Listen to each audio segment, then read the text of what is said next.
જય હિન્દ વિદ્યાર્થી મિત્રો, હું ચિરાગ બરાડ। તો વિદ્યાર્થી મિત્રો, આજના લેક્ચરમાં આપણે ઇંગ્લિશ વિશે જોવાના છીએ। હવે જો ઇંગ્લિશ વિષયમાં તમારી પરીક્ષામાં ઘણી વખત અવારનવાર પૂછાય છે એક ટોપિક જેનું નામ છે રિધમ, એટલે કે સેમ રિધમ। હવે જો અમુક પ્રાસવાળા જે આપણે ગુજરાતી વ્યાકરણમાં શબ્દ આવે છે, તેવી જ રીતે ઇંગ્લિશ વ્યાકરણમાં પણ તમને ઇંગ્લિશ વિષયમાં પણ આવા પ્રશ્નો અવારનવાર પૂછાય છે। તમારી માટે તમારા લેવલ મુજબના અમુક એવા શબ્દો લઈને આવ્યો છું જે તમને પરીક્ષા માટે ખૂબ જ આઈએમપી છે।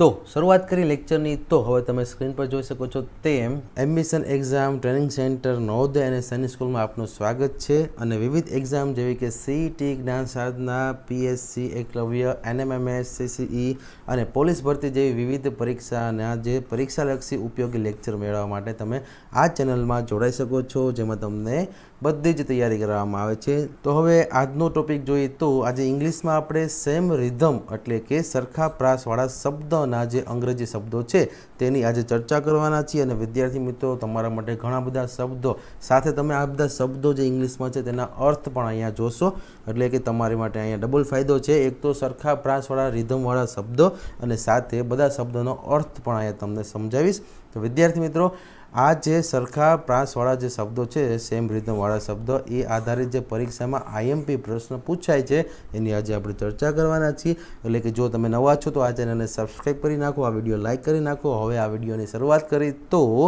પેલું છે કે જમ્પ। જમ્પ એટલે કૂદકો મારો। પછી છે પંપ। પંપ એટલે આપણે સબમર્સિબલ પંપ, જેમ પંપ હોય છે એ બધા પંપ। પછી ડમ્પ આપેલું છે। ડમ્પ એટલે કે કચરાનો ઢગલો। અને સ્ટમ્પ। સ્ટમ્પ એટલે આપણે ક્રિકેટમાં જે સ્ટમ્પ હોય છે તે। તો હવે જો આ બધાના જે પ્રાસ છે ને એ સેમ છે, એટલે કે બધાના ઉચ્ચાર સરખા છે પ્રાસ। હવે જો જમ્પ, પંપ, ડમ્પ, ડમ્પ એટલે કચરાનો ઢગલો અને એ રીતે સ્ટમ્પ, તો અહીંયા આ બધા જે કહેવાય પ્રાસ સરખા છે। હવે જો તમને પરીક્ષામાં કેમ પૂછે, માનો કે તમને પરીક્ષામાં એ વિકલ્પમાં, બી વિકલ્પમાં અને સી વિકલ્પ અને ડી આ રીતે 4 વિકલ્પ હોય છે। તો હવેથી એમાંથી કોઈ પણ 3માં તમને એમ કહે કે આમાં સરખા પ્રાસ રાખેલા હોય અને આ એક સીમાં અલગ પ્રાસવાળો શબ્દ હોય, એટલે કે માનો કે એમાં જમ્પ આપેલું છે, બીમાં તમને પંપ આપેલું છે અને ડીમાં તમને ડમ્પ આપેલું છે અને સીમાં એમ આપેલું છે કે બોય।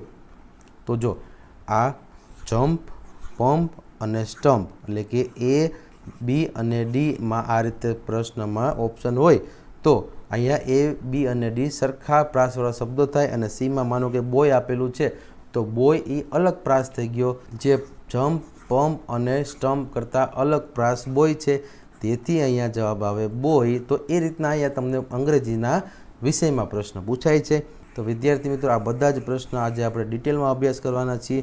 હવે જો તમારે અહીંયા સમજવાનું છે કે આ બધા જે અલગ અલગ તમારા લેવલ પ્રમાણેના જે શબ્દો છે એવા મેં અલગ અલગ જે શબ્દો બધા ભેગા કરેલા છે તમારી માટે।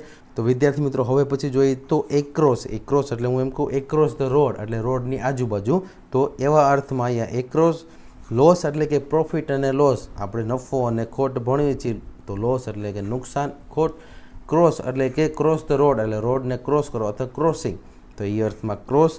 પછી ટોસ એટલે આપણે જે રમવામાં જે ટોસ ઉલાડીએ છીએ ટોસ। તો અહીંયા જો આ બધા શબ્દોનો પ્રાસ તમને સરખો આપેલો છે, એક્રોસ હોય, લોસ હોય, ક્રોસ હોય કે ટોસ હોય, બધા શબ્દનો અર્થ પણ તમને અહીં સમજાવેલો છે, જેથી વિદ્યાર્થી મિત્રો તમને આ લેક્ચરમાં 2 ફાયદા થશે। એક તો આ બધા શબ્દનો અર્થ અને બધા શબ્દો એવા છે જે તમને સરખા પ્રાસ એટલે કે સેમ રિધમવાળા અહીંયા તમારી પરીક્ષામાં પૂછાય છે તેવા શબ્દો આપેલા છે।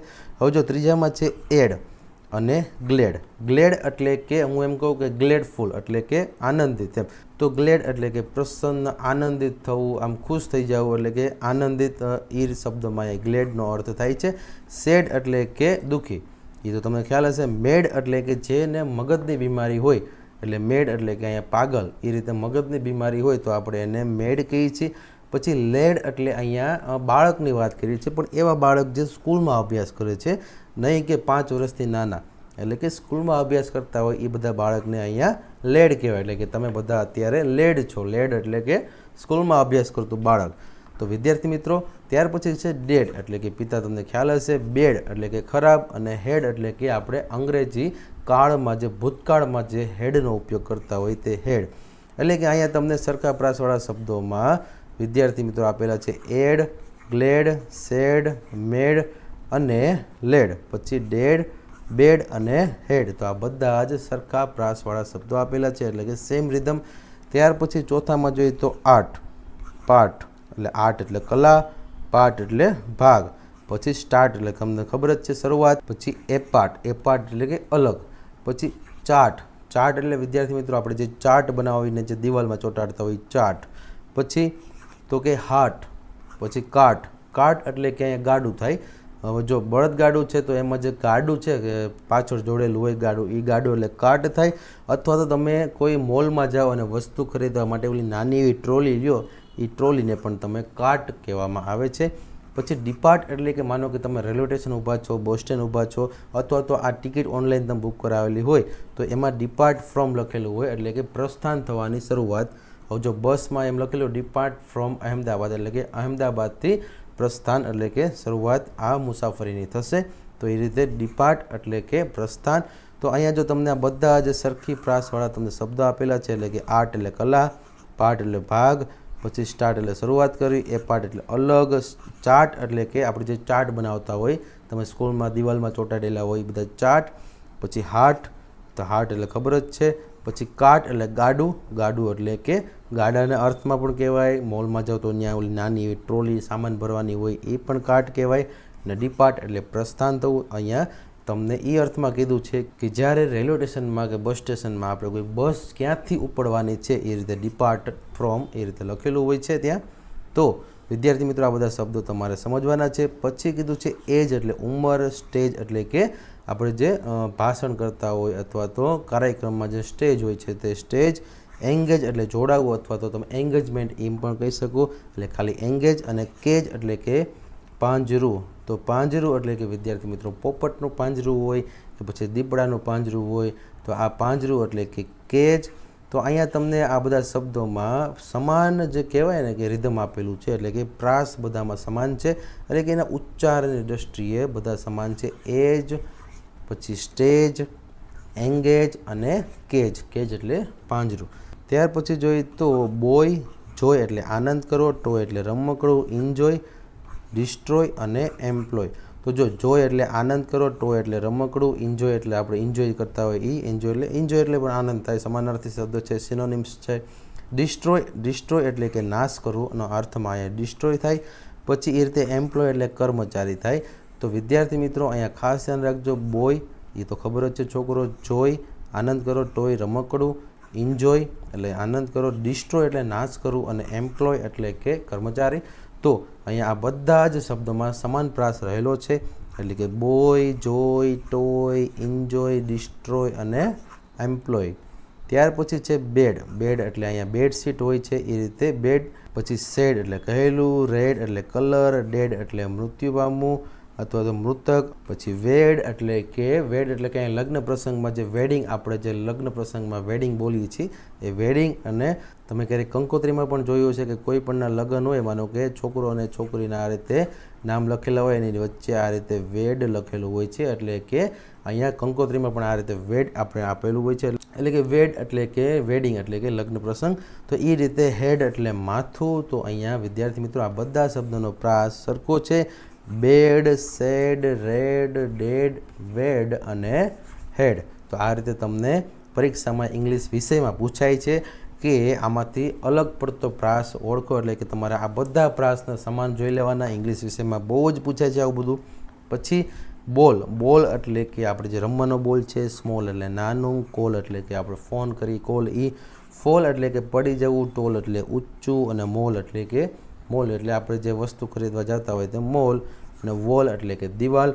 તો વિદ્યાર્થી મિત્રો આ બધા સરખા પ્રાસવાળા શબ્દો આપેલા છે ઇંગ્લિશમાં. Ball, small, call, fall, tall, mall અને વોલ. તો તમારી માટે ખાસ આજે આવા બધા શબ્દ ગોતીને લાવ્યો છું વિદ્યાર્થી મિત્રો. તો આ વિડીયોને તમે એક લાઇક કરી દેજો અને ચેનલને સબસ્ક્રાઈબ ન કરી હોય તો કરી દેજો. ત્યાર પછી કીધું છે બેલ. બેલ એટલે કે અહીંયા બેલ આપણે ઘંટડી વગાડી હતી બેલ. પછી વેલ. વેલ એટલે કે કૂવો. પછી સેલ એટલે કે કોષ. ટેલ એટલે કે કહેલું. સ્પેલ એટલે કે જોડણી. જો ઇંગ્લિશના શબ્દ હોય, ઇંગ્લિશ અક્ષર હોય તો આપણે એને સ્પેલિંગ કહીએ છીએ, એટલે ગુજરાતીમાં તેને જોડણી કહેવાય. શું કહેવાય? જોડણી. પછી સ્વેલ એટલે કે ફૂલી જવું. ફૂલી જવું આપણે ફૂલાઈ જવું એમ.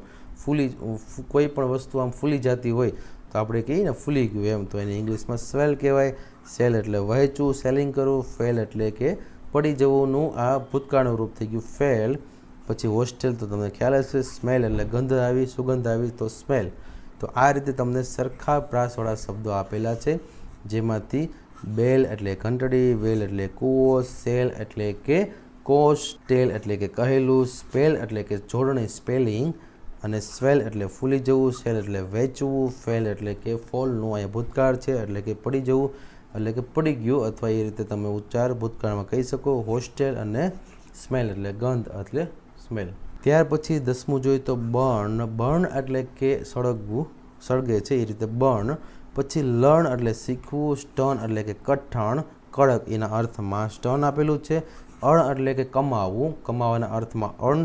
પછી કન્સર્ન આપેલું છે, કન્સર્ન એટલે ચિંતિત થવું. કોઈ પણ વિષયમાં આપણે ચિંતિત હોય તો આપણે ઇંગ્લિશમાં એમ કહેતા હોય છે કે કન્સર્ન વિથ ધીસ ટોપિક, એટલે કે આ ટોપિકમાં હું થોડુંક ચિંતિત છું. તો જો આ કન્સર્ન એટલે કે ચિંતિત. અને પછી તમને કીધું છે ટર્ન એટલે કે ફરી જવું અથવા તો ફેરવવું, અને રિટર્ન એટલે પાછું દેવું. તો અહીંયા તમને સરખા પ્રાસવાળા શબ્દોમાં બર્ન, લર્ન, સ્ટર્ન, અર્ન, અને પછી આપેલું છે કન્સર્ન, ટર્ન અને રિટર્ન. તો આ બધા જ શબ્દો તમારા માટે આજે ખાસ લેક્ચરમાં લાવ્યો છું. તો વિદ્યાર્થી મિત્રો, ઇંગ્લિશ વિષયમાં આ તમને પૂછાવાનું જ છે. આ બધા શબ્દો તમે સરખી રીતે જોઈ લેજો.